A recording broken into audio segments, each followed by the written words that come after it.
क्या आपने कभी किसी 15 साल के लड़के को रिवॉल्वर लेकर चलते देखा है? एक स्कूल यूनिफॉर्म पहने हुए बच्चा जिसे सुबह तक टीचर्स होमवर्क के लिए डांट रहे थे, शाम तक किसी गैंग का रनर बन जाता है। क्या आप जानते हैं कि आज के भारत में कुछ टीनेजर्स ऐसे हैं जो टेलीग्राम पर इलीगल डील्स करते हैं, इंस्टाग्राम पे अपने हथियारों की रील्स डालते हैं और रियलिटी में दूसरे टीनेजर्स को गैंग वार में मार डालते हैं। ये वीडियो उन्हीं सच्चाइयों का दर्पण है। ये एक कहानी नहीं है, यह एक जंग है। बीच में फंसा हुआ है एक निर्दोष दिखने वाला टीनेजर जिसके अंदर छुपा है गैंगस्टर बनने का बेचैन सपना। ये है the dark side of teenager gangs. एक ऐसी दुनिया जहां एक बार घुसने के बाद ज्यादा लोग कभी वापस नहीं आ पाते। आज के इंडिया में जुवेनाइल क्राइम एक साइलेंट क्राइसिस बन चुका है। नेशनल क्राइम रिकॉर्ड्स ब्यूरो के हिसाब से 2023 तक 31,000 से ज्यादा जुवेनाइल केस रजिस्टर हुए। इनमें से कई ऐसे थे जो सोलो नहीं बल्कि गैंग के रूप में किए गए थे। शहर हो या छोटे कस्बे, हर जगह एक नई और खौफनाक दुनिया उभर रही है जहां 13 से 17 साल के बच्चे छोटी मोटी चोरी से शुरू करते हैं और कुछ ही महीनों में मर्डर तक पहुंच जाते। जब घर में न प्यार मिलता है न समझौता, जब स्कूल में बस ताने मिलते हैं, जब मोहल्ला सिर्फ बेइज्जती देता है, तो एक गैंग एक परिवार बन जाता है। गैंगस्टर बनना एक दिन का प्रोसेस नहीं होता। ये प्रोसेस एक साइकोलॉजिकल स्पाइरल होती है जो शुरू होती है एलिनेशन से। दिल्ली के नंदगिरी में रहता था 16 साल का समीर। उसका स्कूल में मजाक बनाया जाता था क्योंकि उसके पास ब्रांडेड शूज नहीं थे। उसके पिताजी हर रात शराबी हालत में घर लौटते थे। एक दिन उसने छोटी सी चोरी की, सिर्फ 200 रुपए की, सिर्फ एक बर्गर के लिए। उस रात उसने पहली बार किसी गैंग के बड़े लड़के के साथ चिल किया। 2 हफ्ते में वो गैंग का परमानेंट मेंबर बन गया। आज उस पर 3 अटेम्प्ट टू मर्डर के चार्जेस हैं। एक लड़का पहले अपने आसपास की दुनिया से नाराज होता है, फिर उससे दूरी बनाता है, फिर वो ढूंढता है एक जगह जहां उसे इम्पोर्टेंस मिले। गैंग लीडर उस लड़के के अंदर वो चिंगारी देखता है, फ्रस्ट्रेशन, गुस्सा, बेचैनी। पहली बार में छोटी ड्यूटी मिलती है, किसी का फोन चुराना, फिर एक थ्रेड कॉल, फिर वसूली, फिर वो एक मिशन में लीड देता है।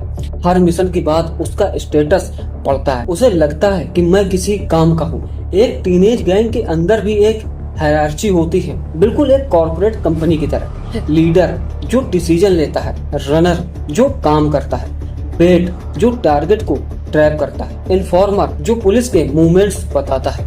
लॉयल्टी का लेवल इतना गहरा होता है कि 15 साल का लड़का बिना सोचे किसी स्ट्रेंजर को नाइफ मार देता है, सिर्फ अपने गैंग का स्टेटस बनाए रखने के लिए। जयपुर में 2024 का एक रियल केस है। 3 लड़के, सभी 14 से 16 साल के बीच के, एक इंस्टाग्राम रील के बदले एक दूसरे से राइवलरी में आ जाते हैं। एक ने दूसरे के रील पे कमेंट किया, तू बस एक्टिंग करता है, असली गैंगस्टर मैं हूँ। सिर्फ इतनी सी बात पर 3 दिन बाद एक लड़के ने दूसरे पर बोतल से वार कर दिया।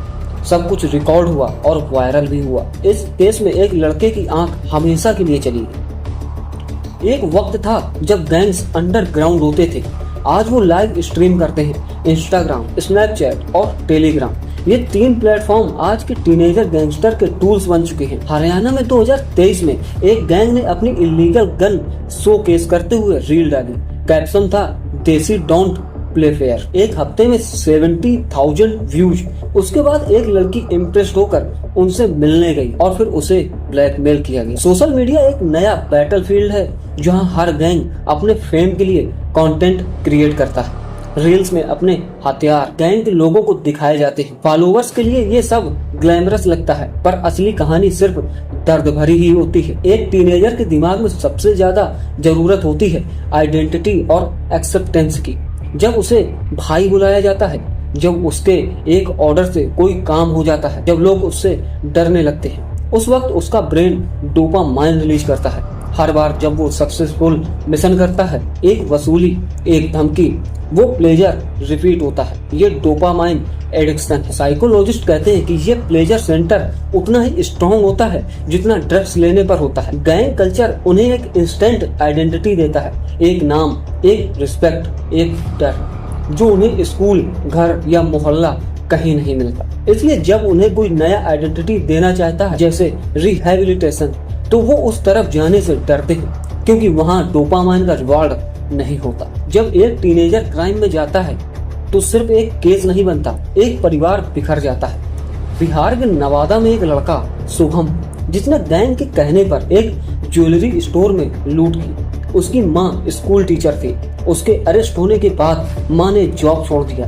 घर के बाहर लोग पत्थर मारने लगे। उसका छोटा भाई डिप्रेशन में चला गया। उनकी पूरी रिश्तेदारी उनसे टूट गई। एक लड़के की एक गलती एक परिवार के हजारों सपनों को तोड़ देती है। समाज कभी माफ नहीं करता, चाहे लड़का सुधर भी जाए। उस पर गैंगस्टर का टैग चिपक जाता है हमेशा के लिए। जुवेनाइल लॉज इंडिया में प्रोटेक्टिव हैं और होने भी चाहिए, लेकिन कई बार इनका मिसयूज भी होता है। पुलिस फ्रस्ट्रेशन में कई जगह थर्ड डिग्री का यूज करती है, लेकिन एक पॉजिटिव एंगल भी है। हैदराबाद में बचपन बचाओ स्क्वाड नाम का एक प्रोग्राम चलाया जाता है, जहां एक्स गैंगस्टर को रिहेबिलिटेट करके मेंटर्स बनाया गया है। यही लड़के स्कूल विजिट करते हैं और दूसरे टीनेजर्स को समझाते हैं कि गैंग का ग्लैमर एक ट्रैप है। इस साइकिल से निकलना मुश्किल है, लेकिन नामुमकिन नहीं। वापस आने के लिए एक चीज चाहिए, किसी का विश्वास, चाहे वो एक माँ हो, एक दोस्त हो या एक एनजीओ वर्कर। जब किसी का विश्वास मिलता है तभी एक गैंगस्टर फिर से इंसान बन सकता है। क्या हम किसी और अरमान को बचा सकते हैं? क्या हम किसी और माँ को रोने से रोक सकते हैं? अगर हाँ, इस वीडियो को जितना हो सके उतने लोगों तक पहुंचाएं। इसको रोकना सिर्फ पुलिस का काम नहीं, हम सबका काम है। यह कहानी किसी और की नहीं, हो सकता है यह कहानी कल तुम्हारे घर की हो। अगर तुम्हें वीडियो यहाँ तक देखा है तो दिल से शुक्रिया। क्राइम एक्स को सब्सक्राइब करो। ये चैनल उन आवाजों के लिए है जो दब चुकी हैं। मिलते हैं नेक्स्ट वीडियो में, तब तक के लिए आप सबका धन्यवाद।